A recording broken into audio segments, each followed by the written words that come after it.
Hi, I'm Anynewprovince, and this is Net Benefits, the series where we explore the benefits of net decking in Pauper. This week's list is Mono Green Tron, or more specifically, the Mono Green Tron list that Red Zone 91 took to a 4th place finish in the Pauper Challenge online this weekend. Before I get into the deck tech, I just want to remind you that you can like the video or subscribe to the channel down below. I'd seriously appreciate it. It's a great way to let me know that you enjoy everything, and it really encourages me to keep making great Pauper content. Okay, so this is a Tron deck. Tron means Voltron, which is just an allusion to the way that the space robots in Voltron all came together to form one greater being. It's referring to the Urza's lands in Magic the Gathering. So you have Urza's Tower, Urza's Power Plant, and Urza's Mine. When you have them all on the battlefield together, they produce 2 or 3 colorless mana on their own. I think Kung Fu Trees put it best when they said that the Urza's lands are kind of just an insane version of card advantage. You only need 3 Urza's lands out to do what you would normally need 7 lands to do, that is, produce a ton of mana. This deck is trying to play huge creatures with all of that mana, but some versions of Tron and Pauper like to turn it into a control deck. They loop Mnemonic Walls and Mole Drifters and Pulsamarasas and Dinrova Horrors. I'm really excited to take this one out for a spin because it means I'll just be stomping all over my opponent's faces all night. Let's talk about the huge monsters we're trying to rush out with all of our Tron mana. First, we have Ulamog's Crusher, which is probably our best top end. It's an 8 mana 8/8 with Annihilator 2, which means when this creature attacks, defending players sacrifices 2 permanents. That means if we can get this down on turn 4, they might have to sack half of their mana or almost their whole board. It also attacks each combat if able, which is fine because it's an 8/8. You can attack him with that pretty safely. Next is Wretched Gryph, which is a 7 mana Eldrazi Hippogriff. It's a 3/4 flyer. It has a merge, which says you may cast this spell by sacrificing a creature and paying the emerge cost reduced by that creature's converted mana cost. It also says when you cast Wretched Gryph, draw a card. This is really great in a format where counterspell is legal because all we have to do is put this on the stack for it to replace itself. It's kind of an expensive cycling effect, but we do have a lot of mana running around. Finally, we have Accomplished Automaton. It's a 7 mana 5/7 with Fabricate 1. Fabricate 1 says when this creature enters the battlefield, put a +1/+1 counter on it or create a 1/1 colorless servo artifact token. Having choice is really great. If we're playing against a deck that has a lot of edicts, maybe we don't want to just run a Crusher into one of them. We can get Accomplished Automaton, play that, make a servo, and just chew up that Geth's Verdict or Chainer's Edict. Then we can just play one of our other big beaters, and if we have to sacrifice the Automaton, it's no big deal. We can also just put a counter on it if we want to attack with a bigger creature. The versatility is just what makes it worth it here. We're mostly trying to interact with our opponents by annihilating their board with Ulamog's Crusher, but we do have some ways to manipulate our life total, probably to get us out from under those super fast decks like Burn or Stompy.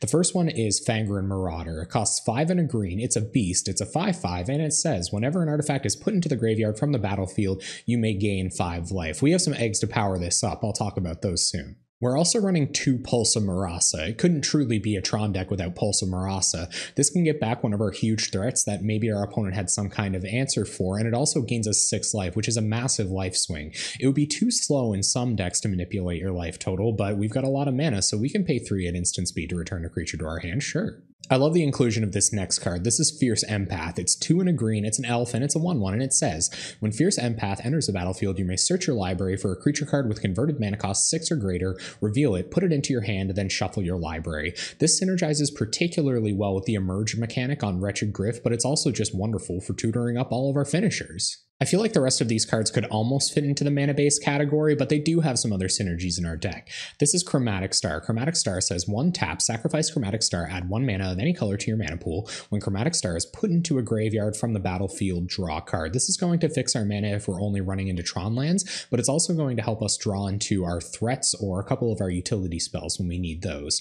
We're also running Chromatic Spheres, which say 1 tap, sacrifice Chromatic Sphere, add 1 mana of any color to your mana pool, draw a card. This is a little bit different than Chromatic Star because you can't just sacrifice it to some other effect to get the card draw ability, but it's still functionally the same in the sense that it's an artifact leaving the battlefield for Fangren Marauder, and it also helps us fix our mana if we're only on colorless lands. Next we have Prophetic Prism, something else to fix our mana, but also something for us to do on turn 2 if we are just the luckiest and have natural Tron. It also just cycles by entering the battlefield while still serving the function of being a mana fixer. Prophetic Prism is a staple in Tron decks, and it's easy to see why. These next cards do help us fix our mana, but only in the sense that they're fixing our mana into being a lot more effective by finding the rest of our Tron pieces. First, we have Expedition Map, which says 2, tap, sacrifice Expedition Map, search your library for a land card, reveal it, and put it into your hand, then shuffle your library. We're going to be tutoring up Tron lands with this. Next, we have Crop Rotation, which is 1 green for an instant and says, as an additional cost to cast Crop Rotation, sacrifice a land. Search your library for a land card and put that card onto the battlefield, then shuffle your library. It's obvious how Crop Rotation could be used to assemble Tron, but this deck actually has some spicy inclusions in its mana base just to go tutor up as one-ofs. We'll go over those soon. The last non-land card in our main board is Ancient Stirrings. It costs 1 green and it says, look at the top 5 cards of your library. You may reveal a colorless card from among them and put it into your hand, then put the rest of them on the bottom of your library in any order. This is going to help us find our Tron lands, our eggs, it's going to help us find our threats at the end of the game. There's a reason why this card was included in the deck that won the last Modern Pro Tour. Okay, let's have a look at this mana base. First, we have a dozen Tron lands. That's 4 of each to increase our chances of hitting Tron as early as possible in every game. Urza's Tower taps for 3 colorless mana once you have Tron assembled, and Urza's Power Plant and Urza's Mine tap for 2 colorless mana once you have Tron assembled. I'm not sure why Urza's Tower is more powerful, but I'm really glad Urza's Mine and Urza's Power Plant don't tap for 3 as well.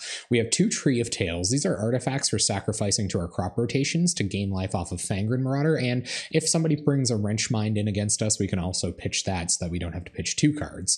We have a Colony Garden for creating a token to protect us against Edict effects. We have 2 Haunted Fengraphs for returning a creature card at random from our graveyard to our hand. All of our creatures are really good, so at random doesn't really hurt us at all. And we have 3 Basic Forest, untapped forests to play those Ancient Stirrings on turn 1. Alright, let's have a look at the sideboard.